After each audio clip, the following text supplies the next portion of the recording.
কুণাল ঘোষ সাংবাদিক সম্মেলনে আজকে দাবি করলেন যে বিজেপি নেতারা উড়িষ্যার ঘটনা নিয়ে যে অত্যন্ত রকমের নিশ্চুপ হয়ে রয়েছেন।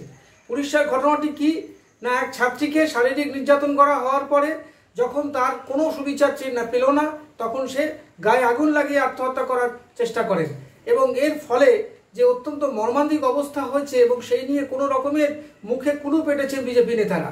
শুভেন্দু অধিকারী এখানে যতই তিনি কন্যা সুরক্ষা যাত্রা করুন না কেন, উড়িষ্যার এক কন্যার ব্যাপারে তার কিন্তু কোনো রকমেরই আগ্রহ নেই, তার মুখে কোনো রকমের নিন্দা বা কোনো রকমের বিবৃতি আমরা দেখতে পেলাম না।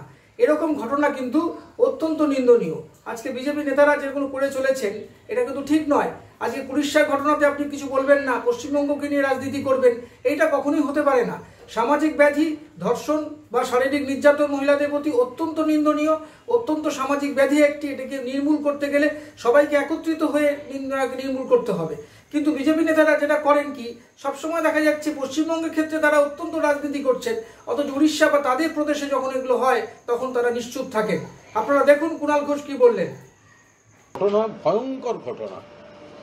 উড়িষ্যা বিজেপি শাসিত রাজ্য, সেখানে একজন ছাত্রী, তিনি তার যৌন নিগ্রহ হচ্ছে তাঁরই শিক্ষকের দ্বারা, এবং যখন কলেজ কর্তৃপক্ষ বা সেই শিক্ষা প্রতিষ্ঠান কর্তৃপক্ষ ব্যবস্থা নিচ্ছেন না, চরম ক্রোধ, হতাশা, ক্ষোভ থেকে নিজের গায়ে আগুন দিচ্ছেন কলেজ চত্বরে। ভয়ঙ্কর ঘটনা। আমরা বারবার বলছি, বিজেপি শাসিত রাজ্যগুলোতে মহিলাদের উপর, আমাদের ঘরের মা বোনেদের উপর মাত্রাতিরিক্ত সীমাহীন অত্যাচার, শ্লীলতাহানি, যৌন নিগ্রহ, ধর্ষণ এগুলো চলছে। বিজেপি এখানে যে কন্যা সুরক্ষা অমুক তমুক বলছে, যাক না এবার এই সমস্ত জায়গাগুলোয়। উত্তরপ্রদেশ, মধ্যপ্রদেশ, গত কয়েকদিনে কতগুলো ভয়ঙ্কর ঘটনা দেশের বুকে ঘটলো বলুন তো।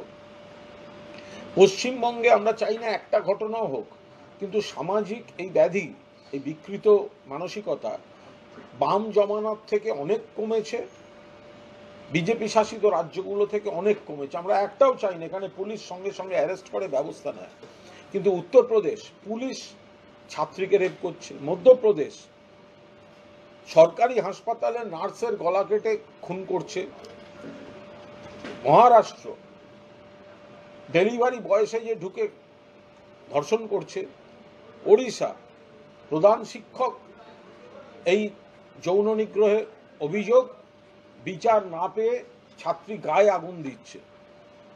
ওড়িশায় পরের পর ঘটনা চলছে, এটা হচ্ছেটা কি? বলছি যে এই গোটা বিষয়ে আমরা জাতীয় মহিলা কমিশনের কোনো ভূমিকা, জাতীয় মহিলা কমিশন আর বিজেপির ফ্যাক্ট ফাইন্ডিং টিমকে তো এই সময় খুঁজে পাওয়া যায় না। জাতীয় মহিলা কমিশন কেন যাবে না ওখানে? কেন ওড়িশায় এখন যাবে না? এই যে উত্তরপ্রদেশ, মধ্যপ্রদেশ, গুজরাট, ওড়িশা, মণিপুর, ত্রিপুরা, দিল্লি, আরো সমস্ত জায়গাগুলো, বিশেষত বিজেপি পরিচালিত সরকারের জায়গাগুলো যে ঘটনা ঘটছে, কেন যাবে না? ওড়িশায় অবিলম্বে এই জাতীয় মহিলা কমিশন এবং তার সঙ্গে এই ফ্যাক্ট ফাইন্ডিং টিম, তো এরা যাক, এদের তো যাওয়া উচিত এখন সেগুলো দেখতে। উত্তরপ্রদেশে কেন যায়নি?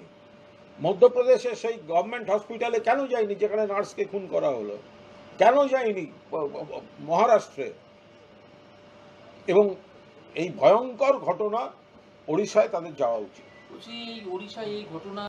আমাদের ভিডিও ভালো লাগলে লাইক ও শেয়ার করুন, কমেন্ট সেকশনে গিয়ে জানান আপনাদের মতামত।